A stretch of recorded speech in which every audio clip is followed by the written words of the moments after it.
अस्सलाम वालेकुम student, welcome back to the physics teacher.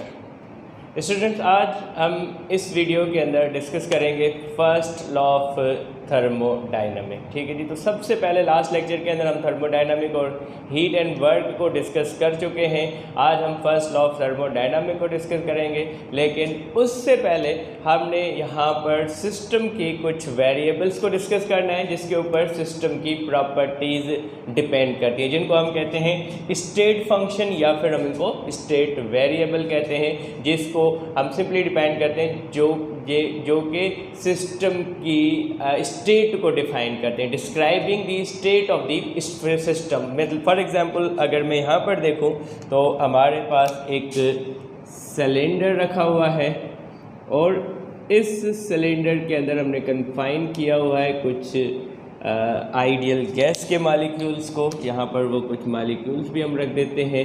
तो आपको कुछ ऐसे थर्मोडायनामिकल वेरिएबल मिलेंगे जो कि इस सिस्टम की स्टेट पर डिपेंड करेंगे, इसके इनिशियल और फाइनल स्टेट पर डिपेंड करेंगे। वो इस पर नहीं डिपेंड करेंगे कि ये सिस्टम यहाँ से यहाँ तक कैसे पहुँचा है, किस पाथ को फॉलो किया हुआ है। तो वो फंक्शन जो पाथ डिपेंडेंट ना हो, जो स्टेट डिपेंडेंट हो, मतलब जो इनिशियल स्टेट और फाइनल स्टेट पर डिपेंड करते हैं, हम उन फंक्शंस को स्टेट फंक्शन या फिर स्टेट वेरिएबल कहते हैं। हमारे पास थर्मोडायनामिक के अंदर कुछ फंक्शन है जो कि स्टेट कहलाते हैं, जैसा कि आप कह दें temperature of the system is a state function.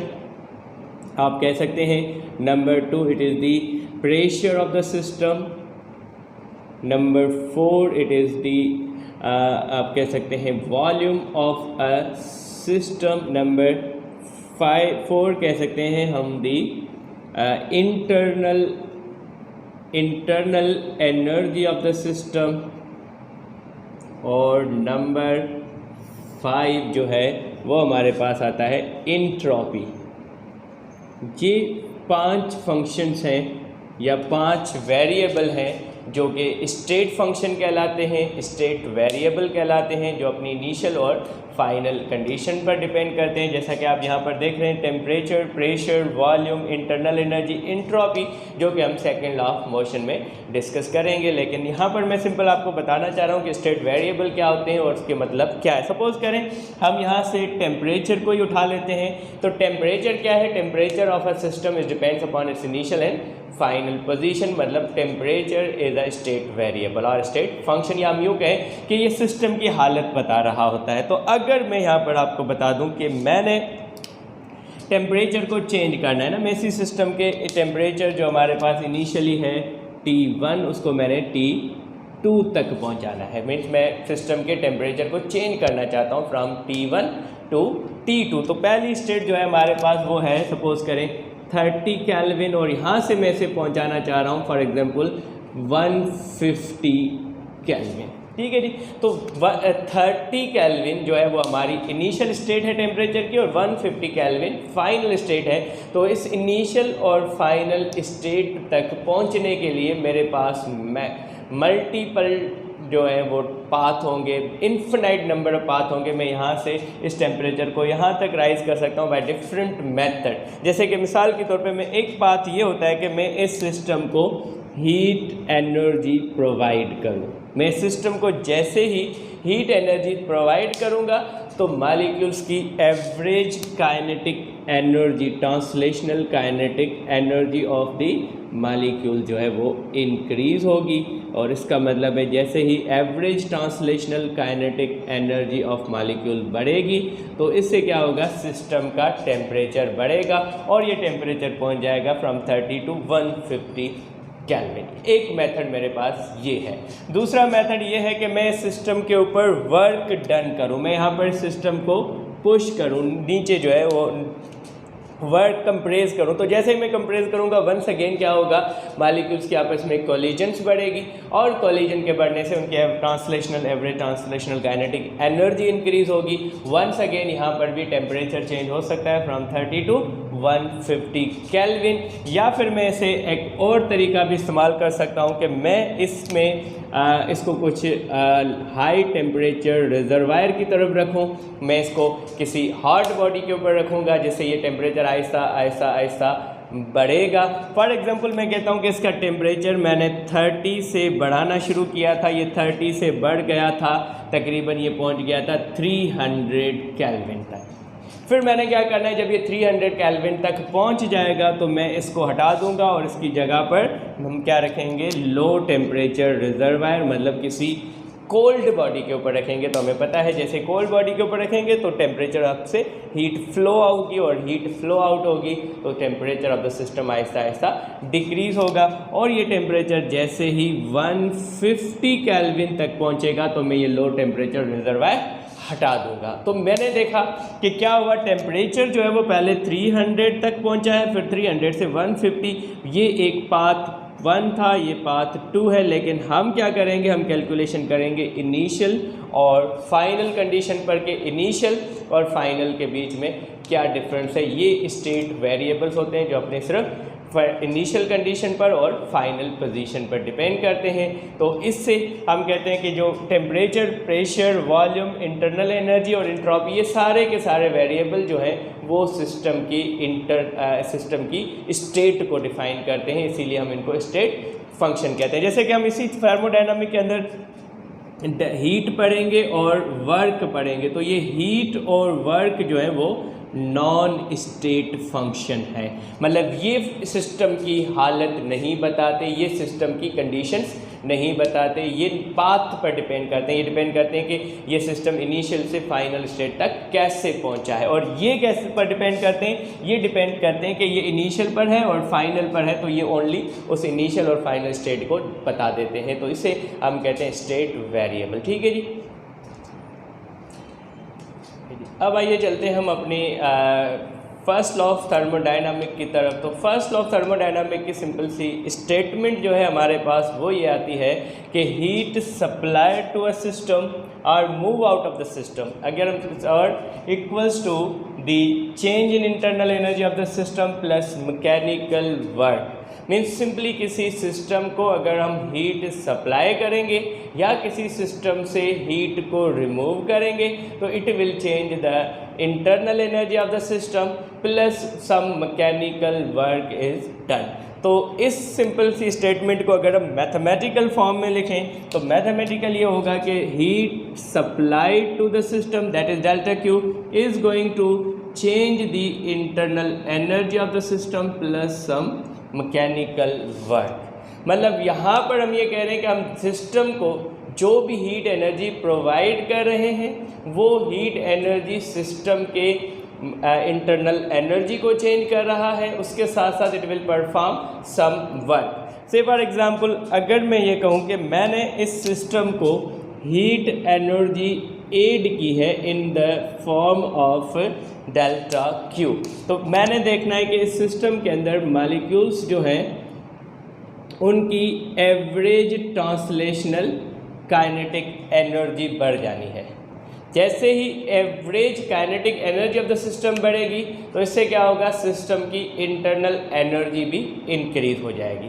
मतलब अगर मैं ये देखूं कि ये मॉलिक्यूल्स जो हैं वो कोलाइड करना शुरू करेंगे, इनके अंदर नंबर ऑफ कोलिजन हीट के ऐड करने से बढ़ जाएगी, इनकी रैंडम में जो है मोशन बढ़ जाएगा और उससे क्या होगा, ये एक दूसरे के साथ टकराते रहेंगे और इसके टकराने से क्या होगा, सिस्टम की इंटरनल एनर्जी बढ़ेगी। और ना सिर्फ ये एक दूसरे के साथ टकरा रहे हैं बल्कि ये कोलाइड कर रहे हैं with the wall of the container. तो वॉल ऑफ द कंटेनर से कोलाइड करने से क्या होगा, क्योंकि सिस्टम का जो हमने पिस्टन रखा हुआ है वो है मूवेबल पिस्टन। तो मूवेबल पिस्टन होने की वजह से इस पर नीचे से फोर्स अप्लाई होगा और उस फोर्स की वजह से ये पिस्टन जो है वो ऊपर थोड़ा मूव कर जाएगा।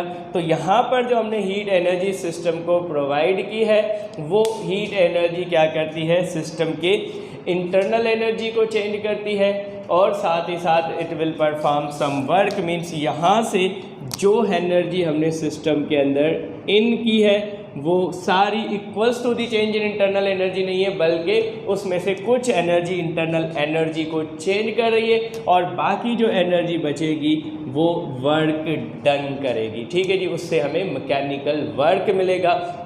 इसीलिए फर्स्ट लॉ ऑफ थर्मोडायनामिक को law of conservation of energy भी कहा जाता है, क्योंकि यहाँ पर हम क्या करें, वन फॉर्म ऑफ एनर्जी को कन्वर्ट करें into other forms of energy, means यहाँ पर हम हीट एनर्जी को कन्वर्ट करें into internal energy and the work done. ठीक है जी। तो यहाँ पर एक बात जो हमने नोटिस करनी है वो ये है कि heat energy is not equals to internal energy, क्योंकि सिस्टम के पास पहले भी इंटरनल एनर्जी थी, लेकिन जैसे ही हमने सिस्टम के अंदर हीट प्रोवाइड की है तो उसकी वजह से क्या हुआ, सिस्टम की इंटरनल एनर्जी चेंज हुई है, राइज हुई है। तो हम यूँ कहेंगे कि जो एनर्जी हम सिस्टम को एड करेंगे इट विल राइज या change the internal energy of the system. मतलब वो खाली internal energy, heat is not internal energy, तो हम कहेंगे कि इंटरनल एनर्जी राइज होगी जब भी हम सिस्टम को हीट प्रोवाइड करेंगे। इसी तरह से अगर हम सिस्टम से हीट को बाहर निकालेंगे, तो जब हम सिस्टम से हीट को बाहर निकालते हैं तो उस वक्त हम हीट के साथ जो है वो नेगेटिव साइन यूज़ करते हैं, that is minus delta Q. मतलब माइनस डेल्टा क्यू का मतलब है कि heat is being removed from the system, heat जो है वो सिस्टम से रिमूव की जाएगी। और जब हम सिस्टम से हीट को रिमूव करेंगे, यानी कि यहाँ से सिस्टम से हम हीट को बाहर निकाल रहे हैं, तो उससे क्या होगा, सिस्टम की इंटरनल एनर्जी कम हो जाएगी। जब सिस्टम की इंटरनल एनर्जी डिक्रीज होगी तो हम change in internal energy negative use करेंगे। इंटरनल एनर्जी का जो चेंज आएगा वो नेगेटिव, मतलब डिक्रीज हो रहा है, और उसके साथ साथ ये work done on the system होगा, तो work done on the system भी नेगेटिव होगा। तो हम कहेंगे जब हम सिस्टम को हीट प्रोवाइड करते हैं तो उस वक्त हम क्या करते हैं, पॉजिटिव साइन हीट का यूज़ करेंगे, उससे क्या होगा, internal energy of the system rise होगा और प्लस सम मैकेनिकल वर्क भी होगा। लेकिन जब हम सिस्टम से हीट को रिमूव करते हैं, इससे क्या होगा, internal energy of the system will decrease, और इस डिक्रीज की वजह से क्या होगा, work done on the system होता है। तो जैसे हमने पहले भी पढ़ा हुआ है, तो work done on the system क्या होता है, वो हम नेगेटिव लेते हैं। तो ये इक्वेशन हमारे पास जो है वो नेगेटिव आ जाती है। लेकिन मैथमेटिकली अगर हम ओवरऑल देखें तो वंस अगेन हमें ये फॉर्म ऑफ इक्वेशन मिल जाता है। जैसा कि मैं यहाँ पर लिखूँ तो minus delta Q is equals to, minus अगर कॉमन लेंगे तो delta U plus delta W. Once again ये इक्वेशन मैथमेटिकली तो हमें सेम मिलेगी, लेकिन कंसेप्ट हमें ये बताएगा कि इसका मतलब है कि heat is being supplied to the system, जिससे internal energy of the system बढ़ रहा है, plus work done by the system हो रहा है, मतलब work is being done on the surrounding. लेकिन यहाँ पर क्या बता रहा है, ये कंसेप्ट हमें साइन के साथ बता रहा है कि heat is being remove from the system, जिससे क्या होगा, internal energy of the system will decrease, उससे क्या होगा, work done on the system होता है, मतलब वॉल्यूम ऑफ द सिस्टम कम होगा। तो जिसकी वजह से हम कहेंगे कि ये कंडीशन हमें डिफाइन करती है कि हीट इज़ बीइंग रिमूव, और ये कंडीशन हमें बताती है कि heat is added to the system. आप किसी भी थर्मोडायनामिक सिस्टम के अंदर अगर इंटरनल एनर्जी को चेंज करना चाहते हो तो आपके पास दो तरीके हैं। पहला तरीका है एक्सचेंज ऑफ हीट का, कि आप सिस्टम को हीट इन करें या सिस्टम से हीट आउट करें, इससे सिस्टम के अंदर क्या आएगा, चेंज इन इंटरनल एनर्जी आएगा। दूसरा तरीका आपके पास सिस्टम की इंटरनल एनर्जी का जो चेंज करने का वो ये है कि by performing work done on the system और by performing work done by the system. ये दो ही मेथड है जिससे हम सिस्टम की इंटरनल एनर्जी को चेंज करते हैं। हम कहते हैं internal energy of the system जो है बेसिकली वो क्या होता है, वो होता है delta U is equals to delta Q minus delta W। किसी भी सिस्टम को जितनी हीट हम यहाँ पर प्रोवाइड करते हैं उससे वर्क डन माइनस करेंगे तो बाकी जो इक्वेशन बचेगा वो इंटरनल एनर्जी का चेंज आएगा। और ये जो delta Q minus delta W is equals to an state variable, इनका जो डिफरेंस है वो स्टेट वेरिएबल है। मैंने पहले ही आपको बता दिया है कि डेल्टा Q मतलब हीट एनर्जी और वर्क डन ये दोनों इंटरनल, ये दोनों आपके सिस्टम के स्टेट वेरिएबल नहीं है, लेकिन इनका जो डिफरेंस आता है वो क्या आएगा, वो स्टेट वेरिएबल है, वो इंटरनल एनर्जी को शो करता है। आप क्यों अगर इस क्वेश्चन लेक्चर में कोई क्वेश्चन हो, कोई कन्फ्यूजन हो, कोई क्यूरी हो तो आप कमेंट कर सकते हैं, मुझसे पूछ सकते हैं, और मेरे चैनल को सब्सक्राइब करें, लाइक करें, और साथ ही साथ अगले लेक्चर का इंतज़ार कीजिएगा जिसमें हम फर्स्ट लॉ ऑफ थर्मोडायनामिक की एप्लीकेशन को डिस्कस करने जाएंगे। ठीक है जी, थैंक यू वेरी मच, अल्लाह हाफिज़।